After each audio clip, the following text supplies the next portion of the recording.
Hey everybody, CW here, Card Wolf, because I'm always on the hunt for great cards. Today I don't have to hunt very far. I just went out to my mailbox and the friendly postman had delivered this RAK package from Brian at Walk and Balk.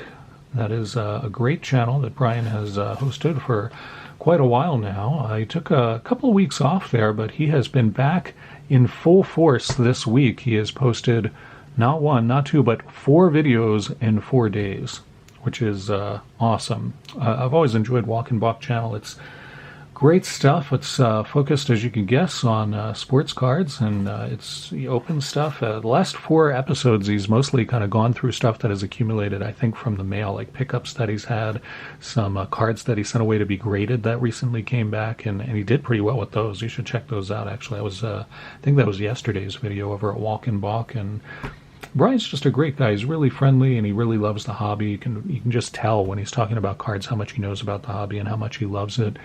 And I had sent him a few cards in the giveaway I did a couple weeks ago, the collection break giveaway, and he had told me he was going to send me some cards as well. And I thought when he said that it was just going to be 3 or 4 cards or something. And instead, I get this massive package in the mail today. It feels like it's like a sheaf of roof shingles in here or something. It feels very heavy and very thick, and I don't quite know what Brian may have sent me. He didn't let me know what it was, so we're going to find out together. There's also another Brian who collects cards and has a channel here in Utah as well, and that is Bear Cards 34. I want to give him a quick shout out.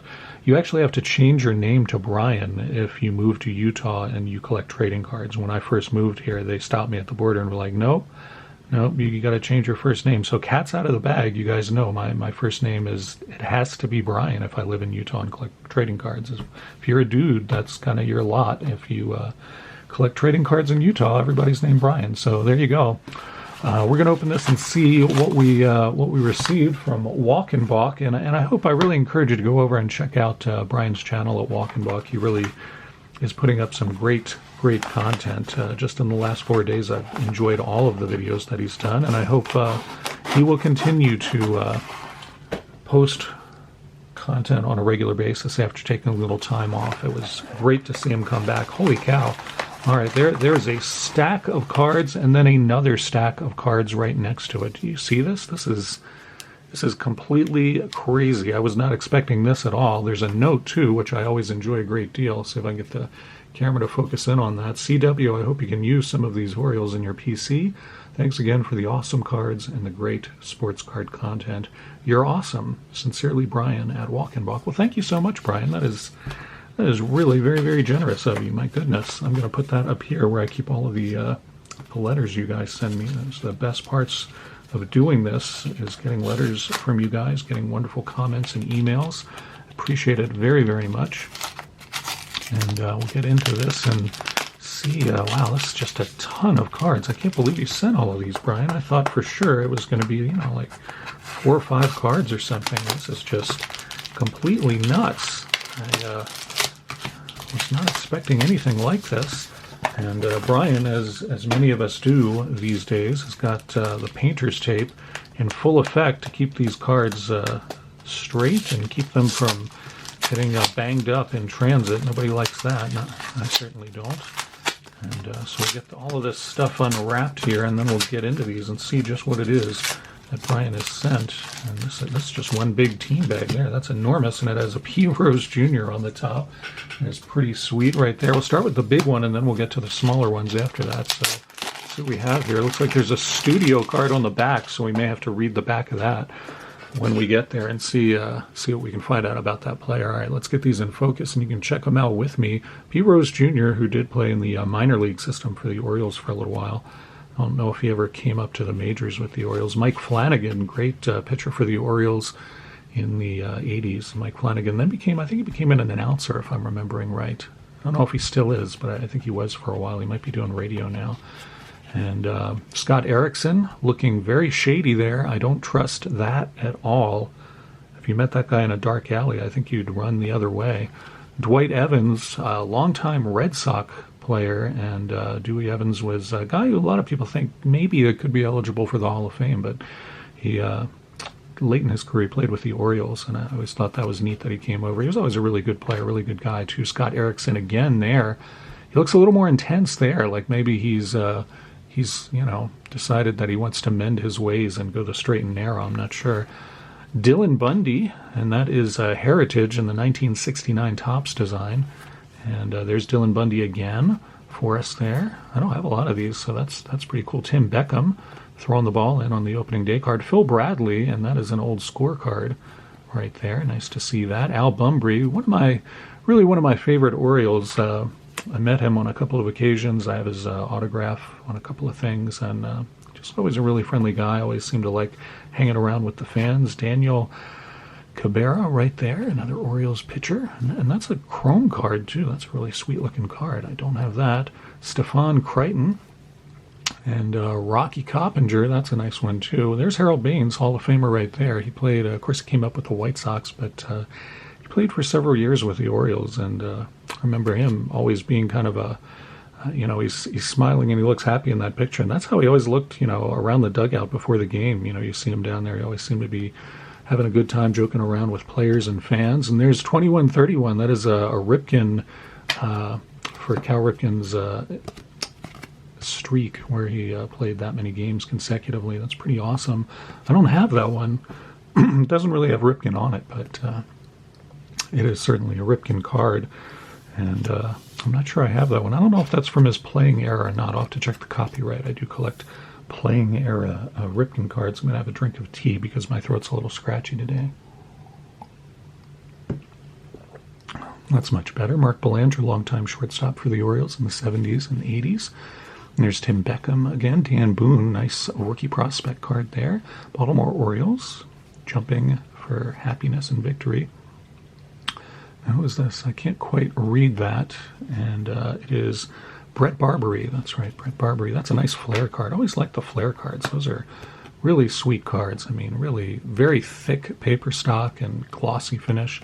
Flare cards are quite nice. I should see if I have any of those packs. We can put them in the Dorking box. Another Orioles team card there. That was, I don't know what season that was from, but they look pretty nonplussed, so I would think it could be from any of the last 5 seasons or so. They're doing a little better this season, but I still don't know that they'll make the playoffs. Kevin Brown there, and Armando Benitez, great closer for the Orioles for several years there. Brett Barbary again for us, and Robbie Alomar, nice one there. And who's that? Manny Alexander, played for the Orioles for a while. Brady Anderson, great outfielder for the Orioles, great fielder and a solid hitter. I think he hit leadoff for a while for the Orioles. Good guy to have on the team there. Capture the Flag. This is some kind of insert, I guess. I'm actually not that familiar with this. It's 383, so I guess it is just a regular card from Upper Deck. That's a Robbie Alomar there. Really pretty card. I definitely don't have that one. Another Brady Anderson. You can see a sort of unorthodox stance there when he was in the batter's box. Benny Ayala played for the Orioles for quite a while. Robert Andino right there. And here's a nice opening day card of Hanser Alberto. Another Orioles team card. I like that one because it sort of has the 1967, sort of the font that they used and the way that they situated those cards. That one's pretty neat. I actually really like that card, and I have not seen it before, so that's pretty cool. And this one has the 66 design, also a heritage card. First place in the AL East. And that was probably the last time that they had a really good team. I'm trying to remember when they did the 66 cards. It was more than 5 years ago, that's for sure. 2015. So yeah, that's the last time I think they had a really good team. 2014, a lot of nice team cards here. Boy, I miss those cards where you'd get sort of the team picture on the card. I always really liked those cards. I thought that those were kind of a staple of the sets from the 60s and 70s, and you really don't see that anymore. So that's pretty cool. I like that one. And there's a shot of Oriole Park at Camden Yards. You can see the Inner Harbor of Baltimore back there, and you can't see it in this picture, but the Ravens Stadium is off over this way, and at night when you drive through Baltimore, it's lit up purple and it sort of glows. And then Camden Yards, here's a very short walk from Harbor Place. So that's pretty cool. I don't think I have that card either, and that's a pretty neat card to have. Of course, I saw most of my games as an Orioles fan in the old Memorial Stadium, which was not downtown. It was in Baltimore, obviously, but it was not right downtown like that. It was a little further out. But Camden Yards is a beautiful park, and I always enjoy seeing games there. Another nice team card from the Orioles. Like all of these, wow, that one's beautiful. Man, and I'm just bowled over by these team cards. I love these. That is just a wonderful, wonderful team card. Really like that one a lot. 2009, that is really nice. And there's a similar one. Looks like it might even be the same, well, not the same picture, but very similar. That is awesome. There's a beautiful shot of Camden Yards. That is awesome. Bring that closer to the camera. That is exactly what it looks like when you're watching a game there. That is a great shot. Wonderful there. And there is Camden Yards during the day, so that's pretty sweet too. And that's a little off of center. You're over more on the third baseline there. Pretty nice. I like that one a lot. Keegan Aiken from the Frederick Keys. Frederick is a town about an hour and a half away from Baltimore to the west. As you get towards the Appalachian Mountains, Frederick's a beautiful town, actually. I used to spend a lot of time there when I lived in Baltimore. It was a nice place to go and kind of get away from the city. That's pretty cool. Dwight Evans card. Again, more Dwight Evans. How about that? More Dwight Evans. And then Dwight Evans looking extremely serious on his studio card. I'm making random piles here, as you can see. Dwight Evans looking very, very serious on his studio card. Let's see what we can find out about him. His hobbies are fishing. He likes easy listening music. Oh, yeah. And as usual, his favorite TV show is Cheers. It's just the perennial favorite TV show of baseball players from 1991. I'm not sure what it was about that show that appealed to them so much. I guess because Sam was a former pitcher. I don't know. There was something about that show that baseball players really liked in the early 90s. So this is the second team bag that Brian sent me. Again, if you haven't checked out Walk and Balk's channel, I hope you will. It's really quite a good channel, and Brian's a really great guy, as you can tell by his outrageous generosity here. This is just nuts. Wow, that one is signed. Mickey Weston. That is pretty cool. Wow, that is really cool. I definitely don't have another signed card. What is going on here? Wow, you're sending me autographed cards? This is nuts. I don't believe that. There's Frank Robinson. Nice Hall of Famer card there. Wow, that's really autographed cards and Hall of Famer cards. This is getting out of hand now. I don't have that Frank Robinson either. That's pretty nice. There's Jeffrey Ramirez, another signed card of Pete Stanachek. That is pretty cool. Pete Stanachek was a really gutsy, kind of gritty type player for the Orioles, and really always like to see him play. Curt Schilling there, and another signed card, this Eddie Rogers from 2002 Topps Chrome.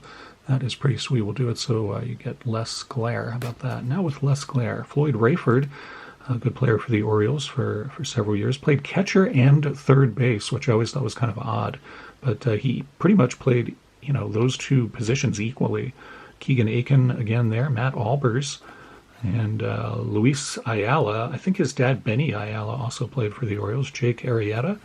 And Ryan Adams, not to be confused with Canadian songwriter Ryan Adams. Hanser Alberto in the 1971 design heritage card there. Caden Grenier and Jackie Gutierrez. Wow, I forgot about Jackie Gutierrez. I haven't thought about him in a while.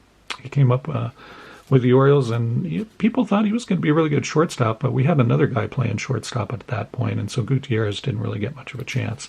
You might remember that guy's name was Ripken. Rennie Gonzalez there, and Wayne Gross.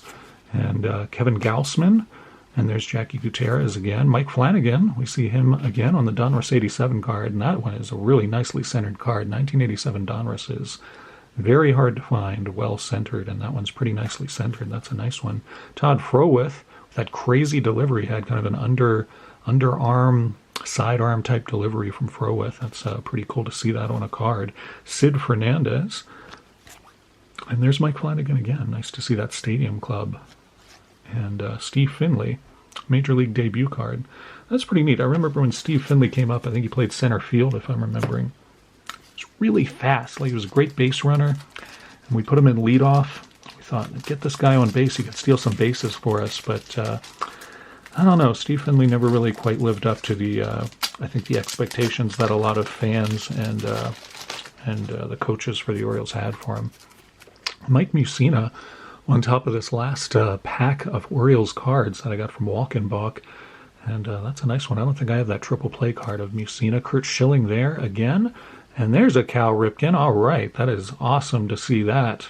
That is really nice. Diamond King's card of Cal. Thank you so much for that. Another Cal Ripken right behind it. How about this? That's a nice sideways card of Cal. That's a really nice card there as well. And it's being congratulated by his teammates after a home run versus the White Sox, according to the tiny, tiny text here. It's remarkable I can even read that. I usually can't read text that small, so that's pretty sweet. Frank Robinson, I've never seen this card before. How about this? Frank Robinson, USA Baseball Champions. Wow, I'm not sure I know what that's about. I guess he managed Team USA, perhaps? Wow, I don't know about that. That is pretty neat.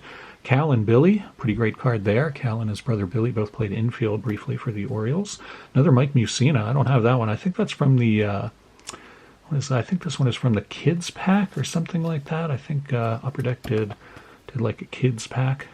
I'm trying to remember. I can't remember what exactly they called it, but it was cards that were sort of meant more for kids, and they're kind of hard to find. You don't see them that often. Another nice Mike Mussina there when Upper Deck. And there's a Fleer 92. And there's another Billy and Cal, and I'm not sure I have that one. I have a lot of Cal Ripken Jr. cards from his playing era days. That's one of the big focus in my collection for his whole career, and ever since then has been just, acquiring a lot of his playing era cards, and I'm not sure I have that one. If I have it, I haven't seen it for a long time. I'll say that much for it. Scott Erickson, and that's a really sweet-looking Absolute card. Very nice card there. That's a nice shiny card. Nice Cal Ripken there. Wow, that is a good one. And this is another set that is very hard to find. Well centered, especially hard to find without a lot of evident wear on the black border of the card. And that one looks really clean. That's a really nice copy of that card. Thank you so much, Brian. That is great. Man, I'm really can't get over all of the great stuff you sent me. I've run out of room on my table here to create new piles. That is an awesome one. Nice Cal Ripken there. I like that in-action shot. Will look even nicer once I get back in focus. There we go. Really nice card there. Thank you for all of these Cals. Oh yeah, and that is always liked that card. I remember pulling one of those out of a pack a long, long time ago when this set came out and thinking, man, that is one of the nicest Cal Ripken Jr. photos on a card that I've seen. And really still is. I think that's a great shot of him. Really nice colors, everything. Nice Upper Deck Cal Ripken there. Man, you're spoiling me with all of these Cal Ripken Juniors. This is awesome. Nice 1987 one there. That's also in nice shape. Wow, this is just great. That's a great insert here from Fleer 1990. This is what you would see on the top of a RAK pack or cello pack. And that is a really good one. 10th Anniversary Players of the Decade Ripken. And that one is also really nicely centered. I have a copy of this card, but it is not centered as nicely as this. These cards were less problematic side to side. I remember these cards were often very badly centered top to bottom, and this one is centered very nicely in that regard. So that one will probably replace the one that I have, so that's pretty awesome. Another nice Fleer insert, this one from 1990, and that's a really nice one as well. Again, these are really nice examples of these cards. I'm going to have to compare this one to the one that I have as well and see. I think this one is better than the one I have too. This one is really nicely centered. A lot of those inserts for whatever reason from Fleer were often just not the best centered cards. Another nice Steve Finley there. Like to see that. Dan Ford, I think he came up with the Twins if I'm remembering right, and then he came over to the Orioles. He was a good slugger for the Orioles for a little while. And there's the creepy Scott Erickson card greeting us once more as the last card that we see. I'll send you out with that image of Scott Erickson burned into your retinas. You can thank Brian at Walk and Balk for that and for all of these amazing Oriole cards. Man, very, very generous, Brian. Thank you so much. I'm just kind of blown away by all of that. That is an awesome rack. Thank you so much for sending those. Man, I'm going to have fun going through these later and comparing some of these to the cards that I have, and I'm pretty sure I don't have that one at all, so that one will certainly go into the Ripken book. I keep all of my playing era Ripkens in a binder, and aside from the rookies, I don't keep the rookies in the binder. I top load those, but it's going to be a lot of fun, and a lot of these Orioles will go into my Oriole box as well. I've got a big long couple of boxes actually of Oriole cards that I keep, and this is great. Really like these team cards too. I'm gonna maybe put one of those against the back wall once I decide which one I like best. So this is awesome. Thank you so much, Brian. Again, please head over to Walk and Balk's channel if you haven't been there before. I think you'll really enjoy it. And I will be back tomorrow here on the Card Wolf Network with a feature that you may have heard of, that you may know of. It's called Dorking with Dice, and I am the dork, and we roll a die and we open vintage baseball packs. That's how it works. And we're going to do that tomorrow. We try to do it every week here on the channel, and I look forward to seeing you then. In the meantime, as always, happy collecting.